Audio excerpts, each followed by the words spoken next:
Hi guys, it's Keely. Today I'm going to be doing a quick little speed paint / review of some art materials that I was gifted over the holidays. So, first I want to talk a bit about what I used. So I used this Papermate mechanical pencil for the sketch, the pocket pentel brush pen. I used these Kuretake gold watercolor paints, and I also used this AGPTek lightpad. So, over the holidays, as I'm sure many of my fellow artist friends were, I was gifted some art supplies. I was gifted these Kuretake gold paints, refills for the pocket pentel brush pen, and this light pad.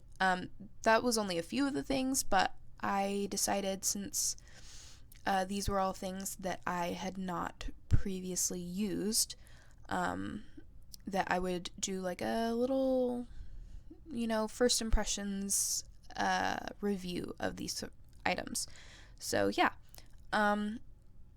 here you can see that I put my light pad under my sketchbook page, which is where I did the sketch for this painting, and then I washi taped over it a piece of watercolor paper. I used washi tape because I knew it wouldn't tear the paper because it was very gentle and, not a super strong hold. So good tip for you guys. Use washi tape if you don't want to shred your paper. But overall, you should probably just test your tape and paper together before you commit to a big, important project. This light pad was gifted to me by my mother and father-in-law. And they're super awesome. I was super excited to get this. I totally did not expect it at all.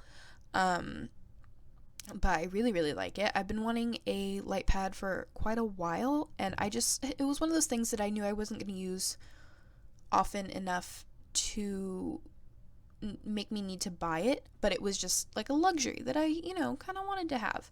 So, they got this for me. It was a huge surprise. It was like super awesome of them. As you can tell, it's pretty thin because I just slipped it between 2 pages of my sketchbook, and it was absolutely no problem at all. It fit in there perfectly. It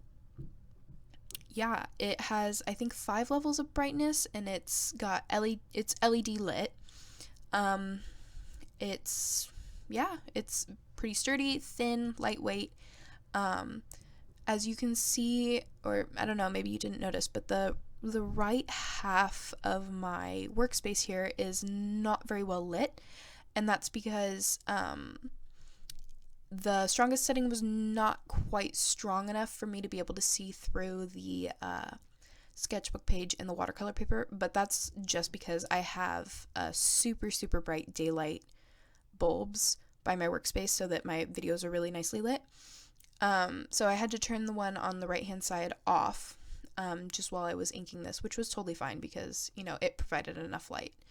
But yeah, just be aware that if you're in a really, really brightly lit place, this isn't really going to work very well for you. But overall, I think it's of really good quality. It was not that expensive. I think it was maybe $40, which I know you can spend a lot more than that on light pads, so comparatively, it was a pretty good price. I got the 9 by 12 inch size because that's the size of paper that I typically work on. Here I believe I'm working on a 4 by 6 or some variation thereof piece of watercolor paper. And so I only have good things to say about this light pad. I would definitely recommend it if you guys are looking for one. I do believe they come in other sizes, so if you're more of an 8.5 by 11 person or, smaller or larger, I do believe there are several size brackets, if that would be an issue for you. So, and then here I'm also using my pentel pocket brush pen, with some refill cartridges. The cartridges were gifted to me by, my fiance's brother's girlfriend. She was super awesome. It was, again, a super unexpected gift.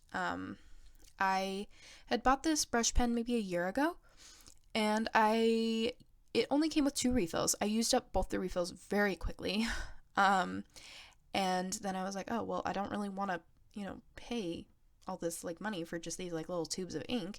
So what I started doing was I was using it with India ink, and that worked pretty well for me. You did have to go back and forth dipping your pen and whatnot, and so that was kind of inconvenient, but overall, it did the job. But I unfortunately think it kind of gunked up my pen a little bit. I think I might try and take it apart and put it in vinegar for a few days because I've heard that that can help clean it out.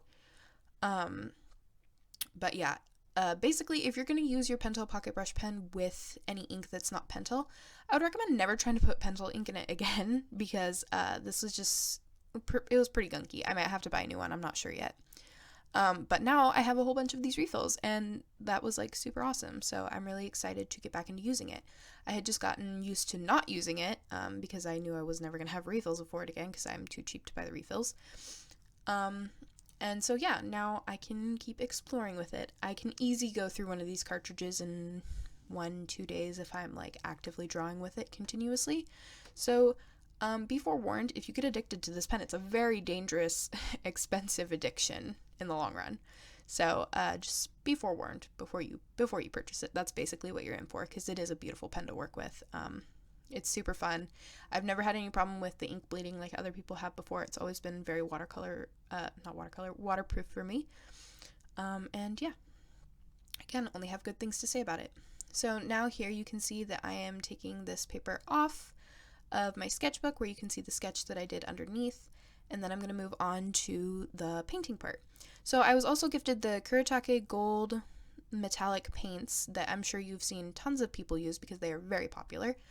And I have to say that I absolutely love these. I think that they are excellent. I think they're absolutely worth the money. I don't care what they charge, they're worth the money. These were also gifted to me by my fiance's brother's girlfriend. She is awesome, and she's actually the one who I did this painting for as a thank you for the gifts, because I just feel like when people give you art supplies, it's appropriate to make them something with it. I don't know if that's just me or if other people do that, but I just feel like it's the right thing to do when you receive art supplies as a gift. So yeah, I did this for her. Shout out to Mariah, you're super cool. And yeah, they're super metallic. Absolutely would recommend them. I would say that you need to moisten them about 5 to 10 minutes before you plan to use them. I've seen people say that they're not pigmented, but I'm pretty sure that's just because they didn't pre-moisten them. If you just try and go into these little paint palettes just with a wet brush and you don't moisten them and let them soak a little bit beforehand, you don't really get a very good color payoff. So I can understand why people would say that, but just soak them beforehand. They will come out super pigmented. You just need like a few drops of water in each one, and it'll moisten and soften, and it'll work much, much better for you. Oh, also, I got a new microphone. This is the first video I'm recording with it, so let me know what you think of the audio quality. I'm super excited to be producing good quality videos.